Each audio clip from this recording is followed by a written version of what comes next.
Hello दोस्तों, आज हम आपके लिए लेकर आ गए हैं क्लास 12 फिजिक्स चैप्टर 1 का, जो कि बिहार बोर्ड 2026 के लिए स्पेशल होने वाला है ना।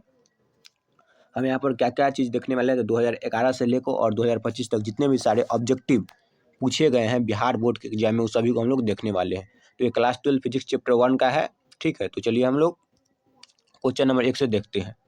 1/4 पाई एप्सिलॉन नॉट का मान होता है, तो 1/4 पाई एप्सिलॉन नॉट का मान जो होता है वह 9 × 10⁻9 newton metre square coulomb inverse square है। ध्यान रखिएगा कि सारे जो ऑब्जेक्टिव क्वेश्चन लिए गए हैं वह क्वेश्चन बैंक से लिए गए हैं आपके, इसमें एक भी एक्स्ट्रा ऑब्जेक्टिव क्वेश्चन नहीं लिए गए हैं, ठीक है। तो 1/4 पाई एप्सिलॉन नॉट का मान जो होता है वह 9 × 10⁻9 newton metre square coulomb inverse square हो जाएगा। आगे हम लोग देखते हैं। आगे क्वेश्चन नंबर मेरा 2 कह रहा है कि निम्नलिखित में कौन संबंध सही है। तो हम लोग जानते हैं ना कि ई वेक्टर बराबर होता है एफ वेक्टर बटे क्यू, यानी विद्युत क्षेत्र का फार्मूला होता है प्रति एकांक आवेश पर लगने वाले बल को विद्युत क्षेत्र की तीव्रता कहते हैं, यानी ई वेक्टर बराबर हो जाएगा एफ वेक्टर अपॉन के क्यू। तो इसको वेक्टर के रूप में लिखेंगे तो ये इसका ऑप्शन नंबर ए मेरा हो जाएगा। क्वेश्चन नंबर 3 देखते हैं। कह रहा है कि विद्युत द्विध्रुव आघूर्ण का ऐसे मात्रक होता है, तो इसका ऐसे मात्रक कूलम मीटर हो जाएगा। याद रखिएगा पी बराबर होता है, एक्सप्लेन भी थोड़ा कर देते हैं, क्यू इंटू के 12 होता है। तो आवेश का ऐसे मात्रक कूलम और लंबाई का ऐसे मात्रक मीटर, यानी किलोमीटर हो जाएगा इसका।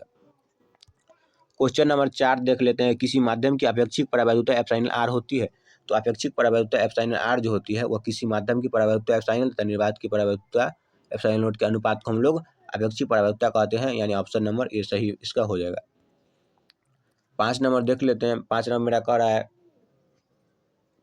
आवेश का पृष्ठ घनत्व बराबर होता है, तो आवेश का पृष्ठ घनत्व बराबर जो होता है कुल आवेश बटे कुल क्षेत्रफल। आवेश का पृष्ठ घनत्व यानी सिग्मा बराबर होता है क्यू बटे के ए, यानी कुल आवेश बटे कुल क्षेत्रफल होता है।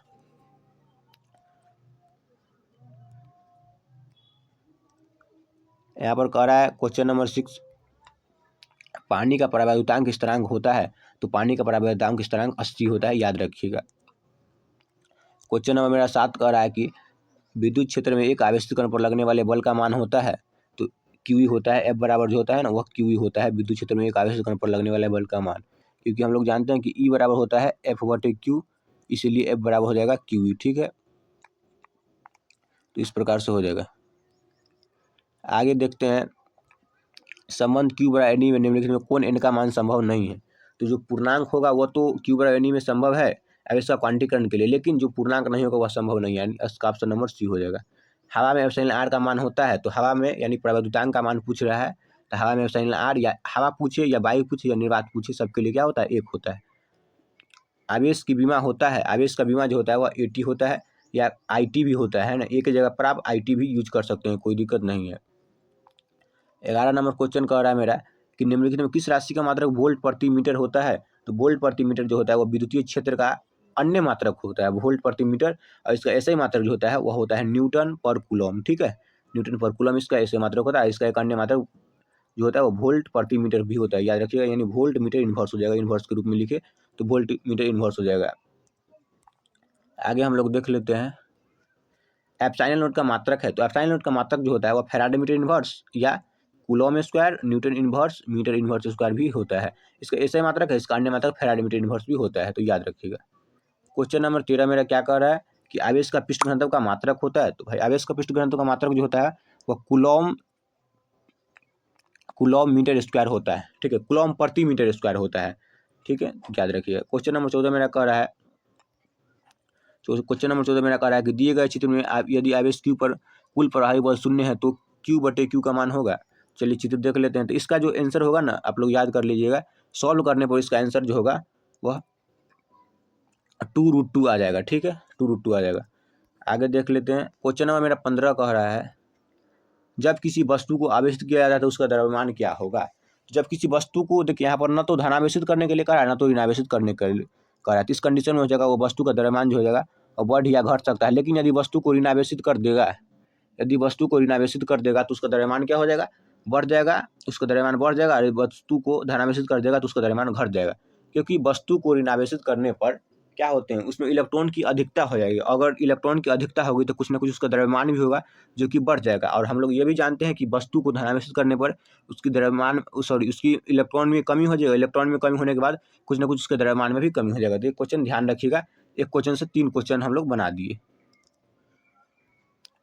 क्वेश्चन नंबर 16, पी वेक्टर आघूर्ण वाला एक वैद्युत द्विध्रुव ई वेक्टर तीव्रता वाले विद्युतीय क्षेत्र में रखा जाए तो उस पर लगने वाला टॉर्क का मान होगा।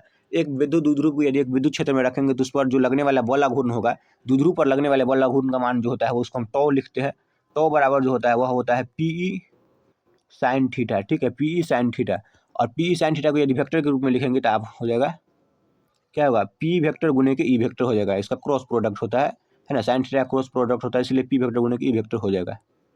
क्वेश्चन नंबर मेरा 17 कह रहा है, एक विद्युतीय द्विध्रुव दो विपरीत आवेशों से बना है, एक विद्युतीय द्विध्रुव दो विपरीत आवेशों से बना है जिनका परिमाण जो यहाँ पर दे रखा है 3.2 माइनस 19 किलो में, एक धनावेश में और एक ऋणावेश में दे रखा है, और उनके बीच की दूरी जो दे रखा है, क्या दे रखा है, 2.4 गुणा 10⁻⁻10 मीटर है। तो वैद्युत द्विध्रुव आघूर्ण होगा। वैद्युत द्विध्रुव आघूर्ण का जो फार्मूला होता है इसको किस प्रकार से निकालेंगे, यह न्यूमेरिकल बेसिस क्वेश्चन है।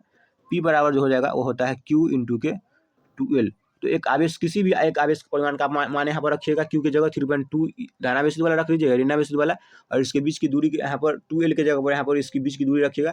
सॉल्व कीजिएगा तो इसका जो आंसर आएगा, आंसर क्या आने वाला है, इसका आंसर आने वाला है 7.68 बोलते हैं, 7.68 10⁻⁻19 किलोमीटर इसका आंसर आ जाएगा।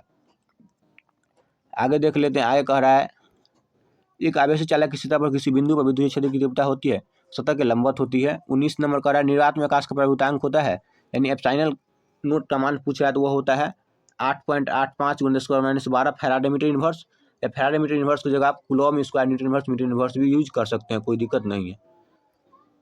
विद्युत क्षेत्र ई वेक्टर का ऐसे मात्रक होता है, इसका ऐसे मात्रक जो होता है वह न्यूटन पर कूलम होता है, न्यूटन कूलम इनवर्स होता है। इसका अन्य मात्रक जो हम लोग जानते हैं वो होता है वोल्ट प्रति मीटर, यानी वोल्ट मीटर इनवर्स हो जाएगा, ठीक है। 20 नंबर हम लोग देख लिए हैं, 20 नंबर हो गया। 21 नंबर देख लेते हैं। 21 नंबर जो मेरा कह रहा है कि एक स्थिर कूलम बराबर होता है, तो एक स्थिर कूलम बराबर जो होता है, एक स्थिर कूलम बराबर जो होता है, एक स्थिर कूलम बराबर हो जाएगा मेरा वो 1/3 × 10⁻⁻19 कूलम हो जाएगा, ठीक है।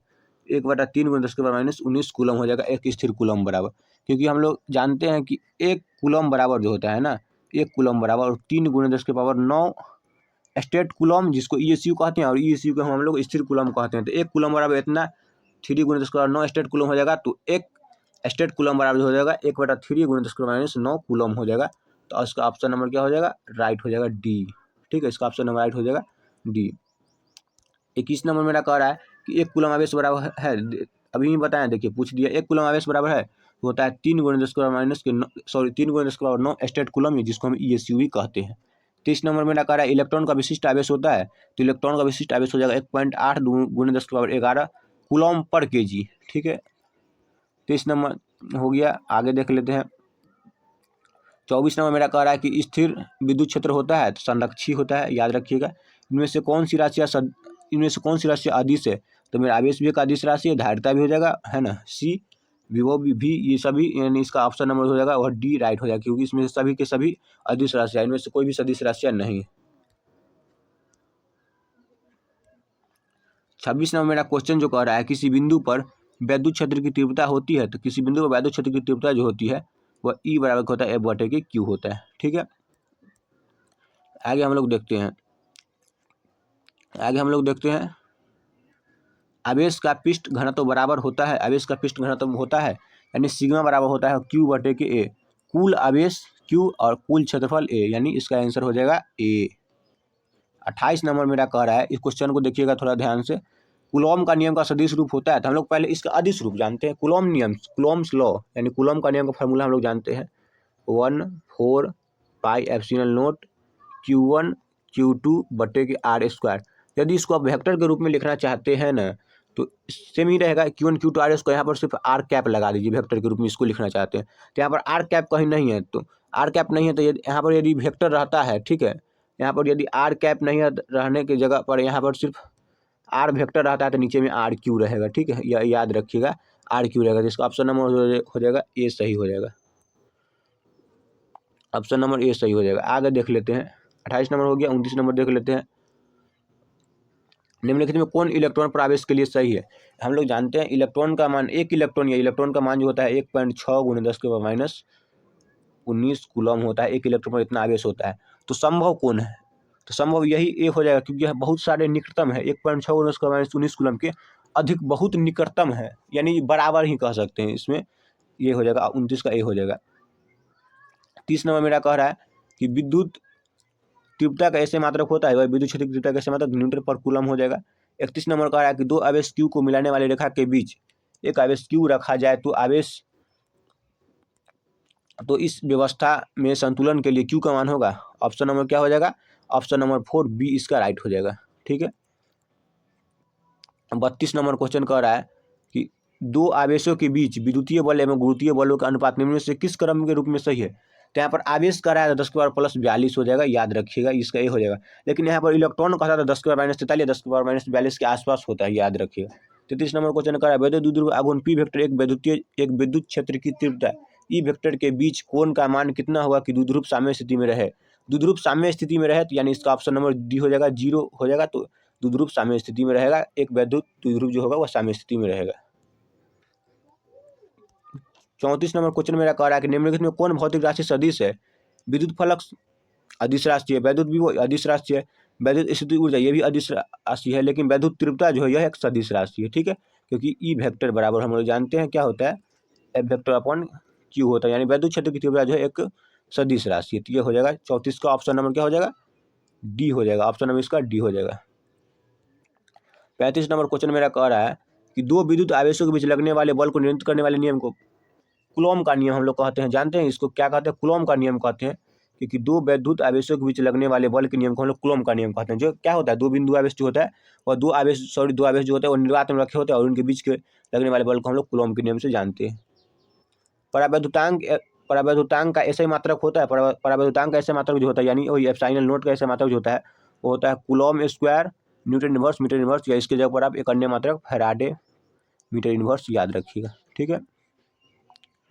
प्रति इकाई आवेश पर लगने वाले बल को कहते हैं वैद्युत क्षेत्र, कहते हैं वैद्युत क्षेत्र की तीव्रता कहते हैं। ठीक। आवेश पर परिणामीकरण दर्शाता है, तो इसका आंसर हो जाएगा ए। आवेश जो एक इलेक्ट्रॉन पर आवेश का एक अंश है संभव नहीं है। विद्युत क्षेत्र रेखाओं से जानकारी प्राप्त होती है, हम लोग को क्षेत्र की शक्ति प्राप्त होती है, दिशा भी प्राप्त होती है। यदि बाहर की ओर जा रहा है तो धनात्मक, अंदर की ओर आ रहा है तो ऋणात्मक। आवेश की प्रकृति भी पता चल रहा है कि धनावेश है कि ऋण आवेश। इसका ऑप्शन नंबर डी हो जाएगा, पूरा राइट ऑप्शन नंबर डी हो जाएगा इसका आंसर। ठीक है, ऑप्शन नंबर डी। 39 हो गया। चलिए 40 41 स्किप है, हम लोग 42 से देख लेते हैं। 8 कूलम ऋण आवेशों में उपस्थित इलेक्ट्रॉनों की संख्या होगी। हम लोग 8 देखिए 8 कूलम ऋण आवेशों में उपस्थित इलेक्ट्रॉनों की संख्या जो होगी, आवेश का क्वांटीकरण से कहता है Q बराबर होता है Ni।